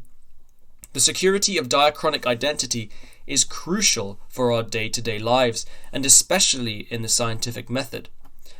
Let us consider this question in the context of Islamic atomism. Can this metaphysics secure diachronic identity for objects in the material world? I do not believe so, and there are 2 main reasons why. Firstly, consider that on the Muslim view, time is itself atomistic. We spoke a little about the time atom, which in the literature is known as chronons, being discrete slices or moments of time which are actually indivisible. But if the chronons are indivisible, it seems that they must themselves be durationless, because if they had duration, then they would be actually divisible, which would violate the principle of atomism and the arguments that the Islamic theologians make in dealing with Zeno's paradox. But if we consider the passage of time to be just a series of actually durationless moments, then no matter how many durationless moments you string together, you will never have an extended period of time as we experience it. The same would be the case if we considered these chronons to be wholly disparate rather than being in contact, which seems absurd on the face of it, since they do not have any actual temporal extension, being durationless. But we do experience extended durations, and we do experience time as a continuum, so this cannot be the case. Without going any further into theories of time that atomism might commit one to, which could be the topic for another video, it is already problematic, as it removes the notion of time being a continuum and instead mandates that it be discontinuous. Without continuity in time, how could there be a continuity of objects within time itself? The notion of diachronic identity requires an object to persist in a continuous manner. But how can an object persist or endure if there is no duration to move through? This would further undermine the possibility of change, which I will cover in a moment.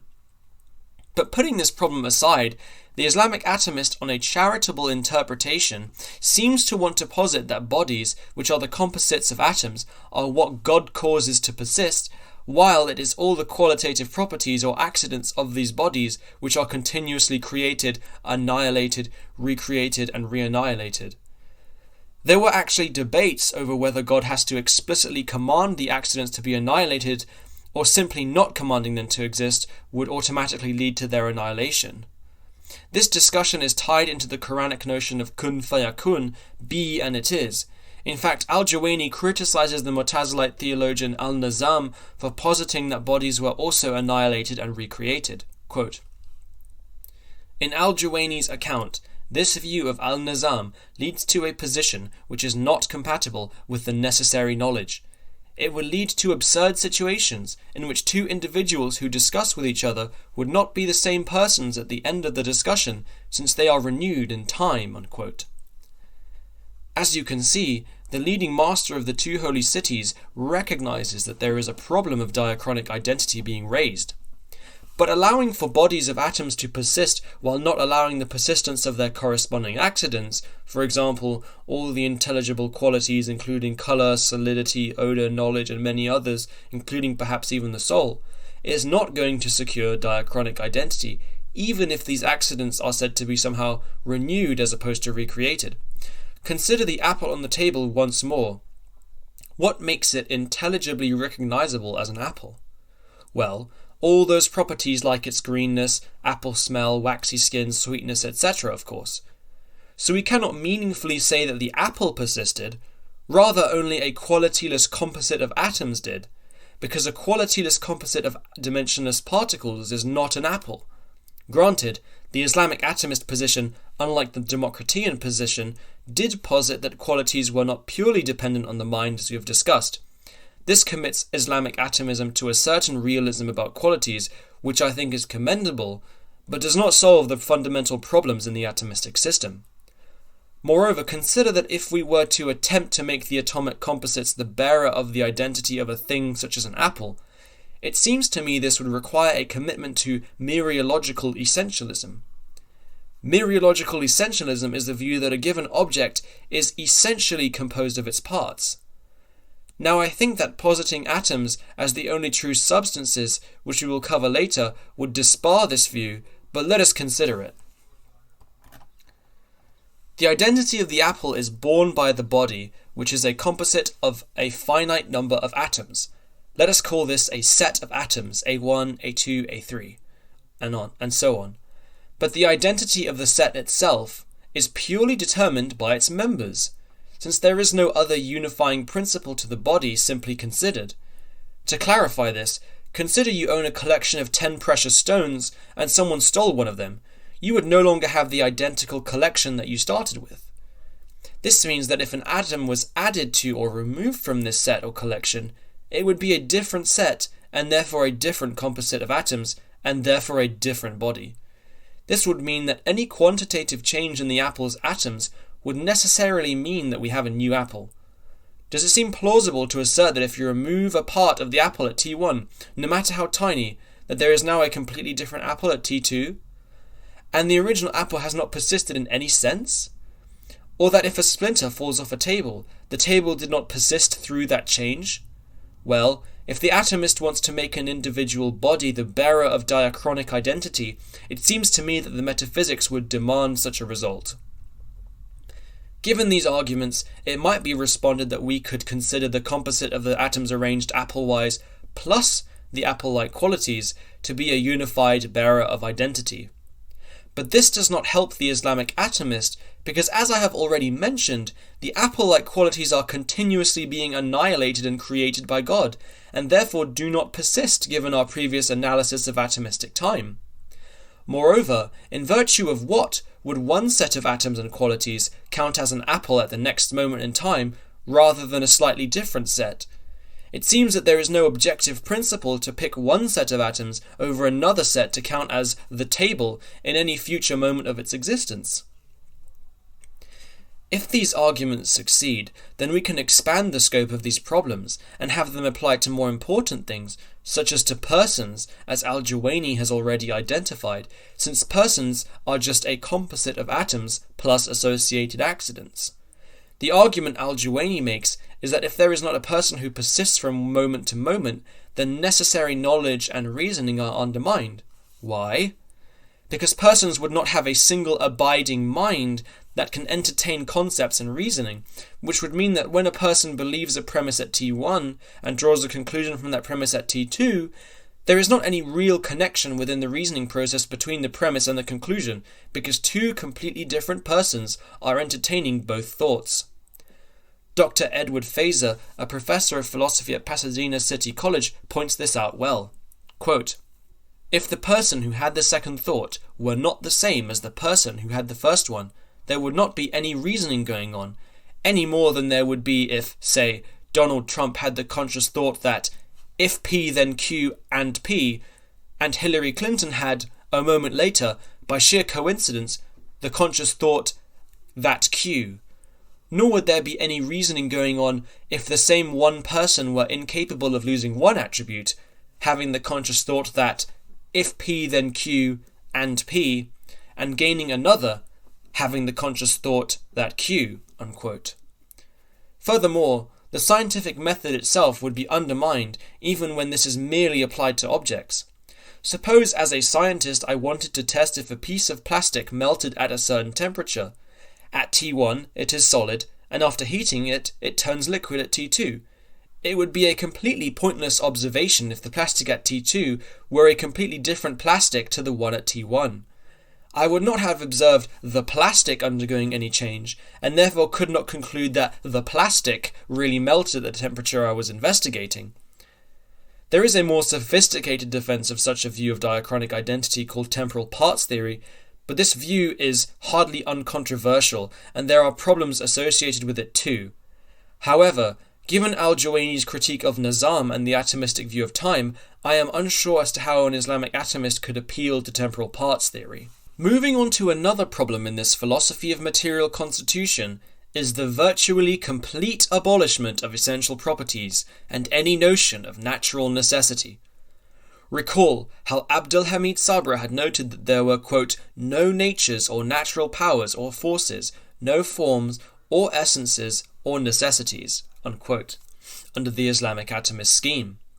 These notions are intimately tied together, for a nature, essence or form will be the principle by which a certain object necessarily has the intelligible properties and powers that it does.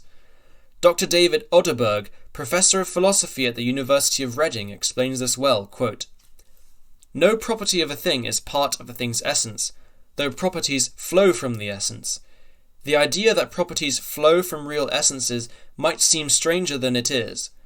Locke himself uses the term flow, though he was merely expressing the common Aristotelian scholastic thinking that had been handed down to him, albeit in an impure state.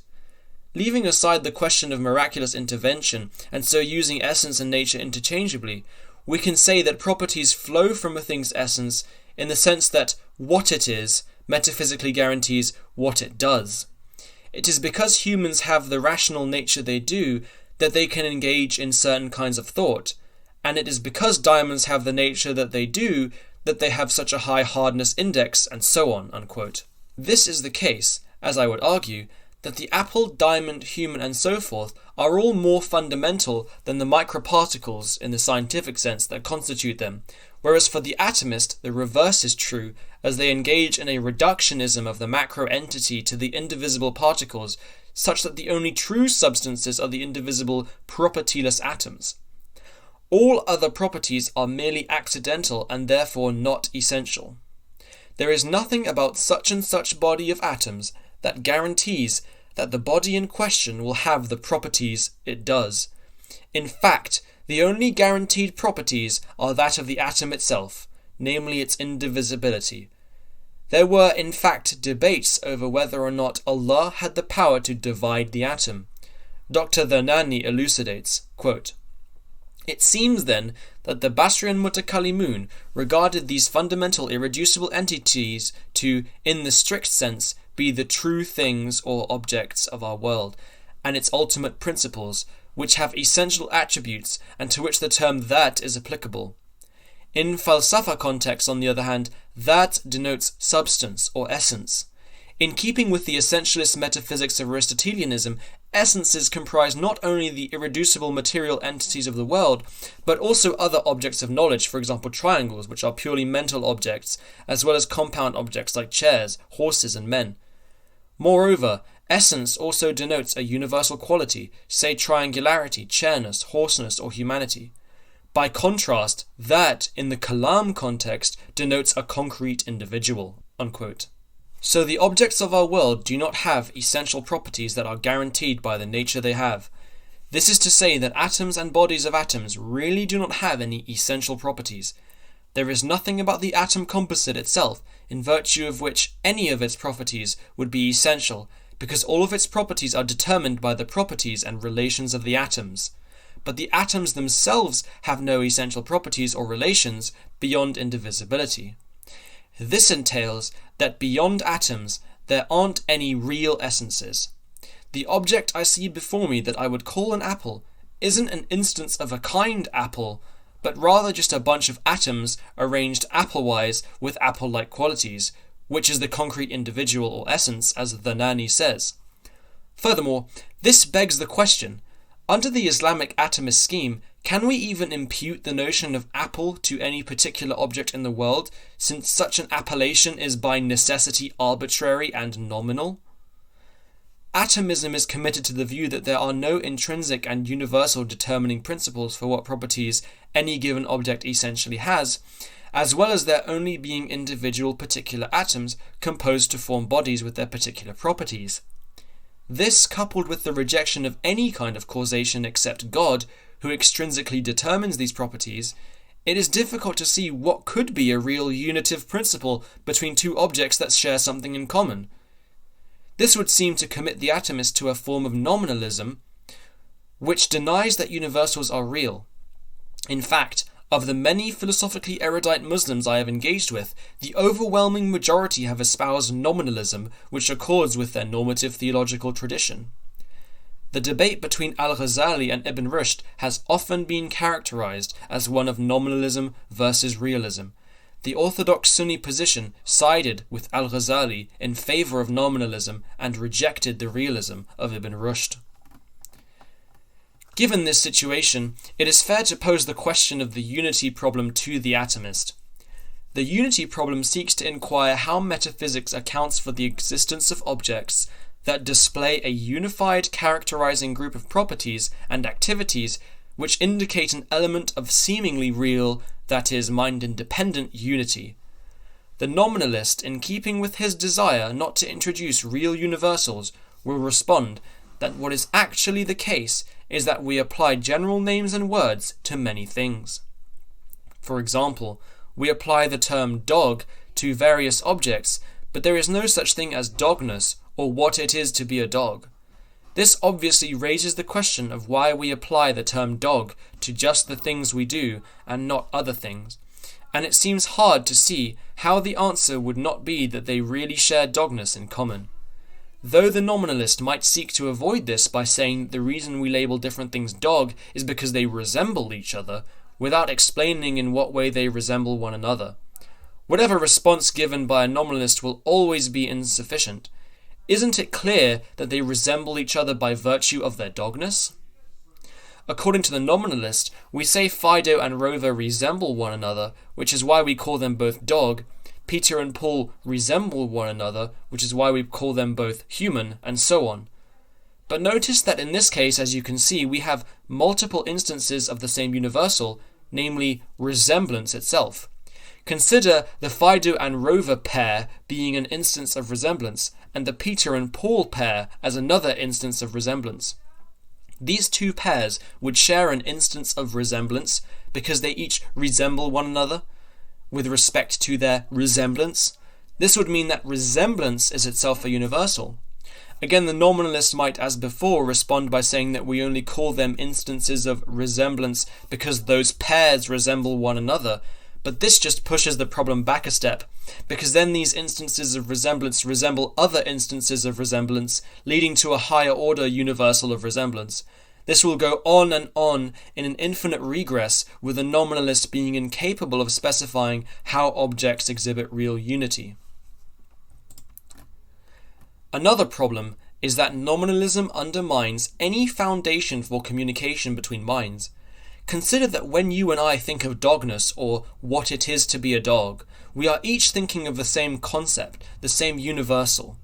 It must be the case that there is a mind-independent unifying principle to unite our concepts, because our minds cannot be that principle since they are particular to you and I respectively. Otherwise, if these concepts were merely imposed or constructed by the mind, it would be impossible for us to communicate, because the concept of dogness in my mind and the concept of dogness in your mind would have no foundation in external reality outside the mind, and would therefore be two different concepts having nothing real in common. It would be impossible to know that your concept isn't entirely different to mine, since only you would have access to it, and hence we would never mean the same thing when we call Fido and Rover dog. But we are able to communicate and grasp the same concepts, even to have this discussion, so universals like dog must have a foundation outside the mind. In order for the atomist to argue that his position does not reduce to nominalism, he will have to explain what in the scheme allows for a determining principle of unity between objects and within objects themselves, given that there are only atoms and their individual properties, and no intrinsic causal powers to objects. It is very difficult to see what could fill this role. In fact, modern materialists and reductionists are almost ironically universally committed to a form of nominalism. Now, there are many problems with nominalism in general, but as I have already expressed, I wish to keep the critiques pointed and move on to others in Islamic atomism. Given the reductionism that permeates Islamic atomism, there is nothing about the substance in question that determines and delineates any essential properties an object must have. This entails that every object in reality that we encounter would be considered artifactual. What is an artifact?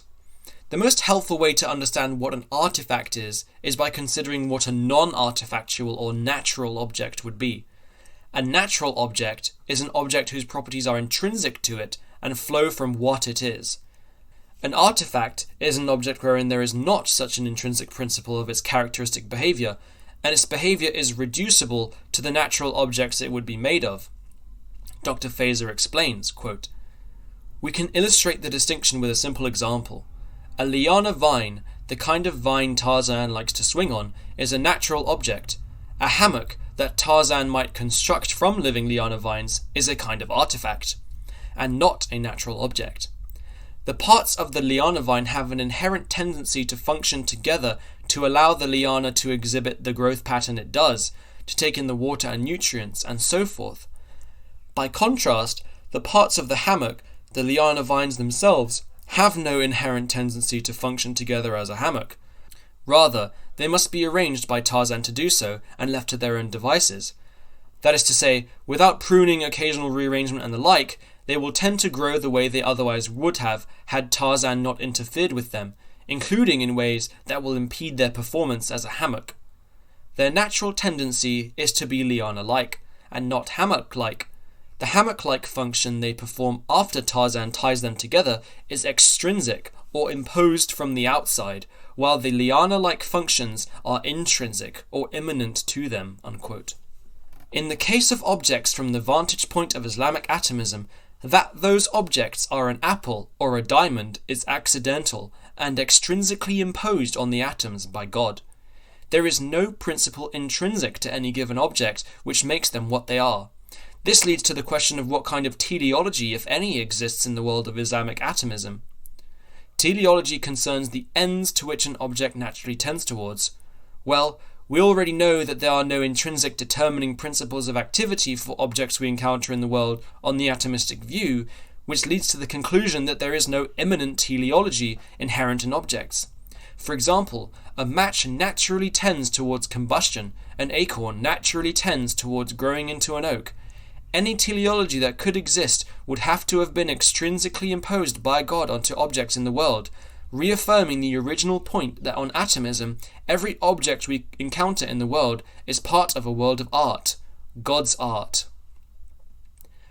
To deny that objects inherently, by their nature, point to certain characteristic effects as an end would make the regularities we observe in nature unintelligible. Why is it that, all other things being equal, ice always melts when heat is present, or fire always burns cotton? That certain effects always follow upon certain causes cries out for an explanation. The option the Islamic atomist takes is to relocate the explanation from the objects themselves and their intrinsic teleology to God. God always ensures that the fire burns the cotton by efficiently causing the cotton to burn when fire is near. But how does God do so? The Muslim position would be to say that he does it by divine habit. God always ensures that the fire burns the cotton by efficiently causing the cotton to burn when fire is near. But what explains why God does this? The Muslim position would be to say that he does it by divine habit, namely occasionalism, which is effectively to just say, well, he just does, which is not much of an explanation at all and will raise other problems. On this view, as Dr. Bo Branson once said, God is like the guy who goes onto the disco floor and only knows 3 moves, and he only ever does those 3 moves. The regularities in life are often so mundane. We do not see water spontaneously turning into Red Bull, or trees ejecting whipped cream from their branches. From our vantage point, we only ever observe certain effects following just from the causes that precede them.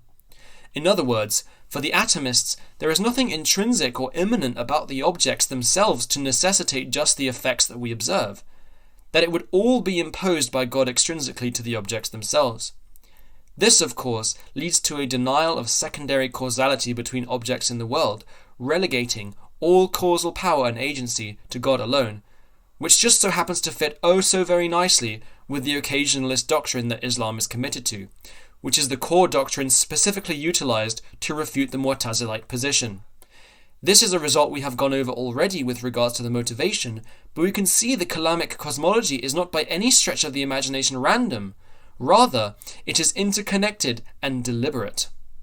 We are going to see how a denial of this immanent secondary causality in the world will be devastating to knowledge, but let us just remind ourselves of what the Islamic position appeals to in order to explain regularity, the divine habit. Following al-Ghazali, Muslims will say that fire burns cotton because God habitually causes the cotton to burn when it is near the fire, without the causal involvement of the fire in any way. A more precise formulation would be not to say that the fire burns the cotton, but rather that the juxtaposition of the flame and the cotton is followed by a perceptible change in the cotton's composition, that this perceptible change in composition was merely preceded by the co-occurrence of the flame and the cotton. In reality, the flame had nothing to do with the change of the cotton's composition. It is God who changed the cotton's composition, and it is God's habit that this composition change because of the presence of the flame, and not because of the flame itself. But remember also that when we ask for an explanation for why God recreates in the habitual way, there seems to be no explanation other than it just being the case that God just wills it to be so. Such is the result of continually relocating explanations extrinsic to the objects themselves. Consider how this relates to miracles. Everything that happens in reality both is and is not a miracle on this view. God recreates the cosmos at every single moment. Everything is a miracle in the sense that everything that happens is solely the agency of God, but everything also is not a miracle because this is also all that ever happens. On a view where nothing has essential properties, what is the difference between a miraculous and non-miraculous event? There is no obvious way except to note that some things are regularities and others are not. Miracles would not constitute the inhibition or catalysis of natural immanent activities by God. Rather, a miracle on the Islamic atomist view would just be the fact that an event has bucked the trend of regular events. But can merely bucking the trend of regularity be sufficient grounds for identifying a miracle? Consider once again that regularities aren't explanatory at all. Rather, they are just mere re-descriptions of what we observe. A mere description of what tends to happen cannot be the grounds for explaining why a particular event would be classed as a miracle. Consider that before Australia was discovered, swans were regularly observed to be white until black swans were discovered and bucked the trend of regularity. On the atomistic view, this would have to be sufficient grounds to conclude that black swans are miraculous, because there would not be anything intrinsic to the swans which would determine and delineate their natural tendencies and unified behaviour. Therefore, if it is not possible to reliably identify a miracle, then on what basis could we possibly determine that the Quran is miraculous? Could it not simply be an instance of the trend of regularity being bucked yet not being a miracle like the black swan? What exactly delineates between the two if there are no immanent natural dispositions and activities? The result is that we cannot possibly identify a potential prophet such as Muhammad or a potential revelation such as the Quran. All these things being considered would also seem to once again undermine the metaphysical foundations of natural sciences. Beyond the seeming abolishment of induction, all our observations are not really finding their explanation in the natural world, but rather just being boiled down to God, of which regularities are just mere descriptions of continual divine acts, which themselves have no explanation other than just brute will. However, consider the even more fundamental problem with a denial of immanent causality. The knowledge of the natural world in an objective sense becomes in principle impossible. Part of our knowledge of objects in the world is formed by our perception of them, which involves us experiencing them through our senses of sight, touch, smell, etc. The problem is two-pronged. First, without getting too technical, that we perceive an object is necessary in order to justify our belief that there really is such an object before us. But in order to discriminate between a hallucination of an apple and the actual perception of an apple, we must posit that there is some causal relation obtained between the apple and my perception of it. But if there is no immanent causality, then either I do not actually perceive the apple, or some other causal relation is being established for me to perceive it. In this case, the atomist may appeal to God as the one who causes my perception of the apple. But if this is the case, then in what sense do I actually perceive an apple that exists in mind-independent reality? Consider a thought experiment where a mad scientist generates a perfect sensory holographic sphere around you without you knowing so. It just so happens that the scientist chooses to make the hologram perfectly match up with what the external world looks like. For example, where there is a tree in reality, you will see the exact same tree holographically generated. Consider also that sometimes the mad scientist makes it so that the hologram does not perfectly match up to external reality. Like maybe he generates a squirrel climbing up a tree on occasion that isn't there. In these cases, it seems quite obvious that you would not have knowledge that there is a tree in front of you, and that even if you believed there was a squirrel there, not only would this be false, but also you would not actually be perceiving a squirrel at all, any more than you would be perceiving a tree, despite the hologram of it happening to match up to reality by the whim of the scientist. However, consider a highly advanced set of prosthetic eyes which also generates an image of the tree, say. In this case, we would say that you perceive the tree and have justification of your belief that there is one before you, even though you only see a generated image of it. So what distinguishes the two situations? Well, in the case of the prosthetic eyes, the external world is causally related to the generation of the image and subsequently causally related to your seeing of the image. In the case of the mad scientist's hologram, it is only accidental or on the scientist's whim or will that the hologram matches up to reality. Reality does not necessitate in a causal way that the hologram shows just the image as it does, rather that is determined by the mad scientist's brute will. Second, we tend to identify and classify what certain things are based precisely on their causal powers and activities. I can run a number of tests to see what activities a strip of copper exhibits in order to determine that it is copper. It is precisely because these causal powers are immanent and essential to copper, and only copper, that licenses me to conclude that I have encountered copper and not some other material. But if there are no essential properties or causal powers that function as a unified whole in objects, then this would also lead to a radical skepticism about the nature and identity of objects we encounter in day-to-day life. This two-pronged problem reduces the atomistic position to our knowledge of the external world being a divine hallucinogen that is constantly applied to us at every single moment of our existence as we are recreated. It is no wonder that Ibn Arabi, whose theology is considered controversial by normative Sunni Islam, sought to dispense entirely with the atom and posit a property bundle theory of reality, which functions as a veil to our minds that God can lift from our perception. Congratulations, you have made it this far in the video.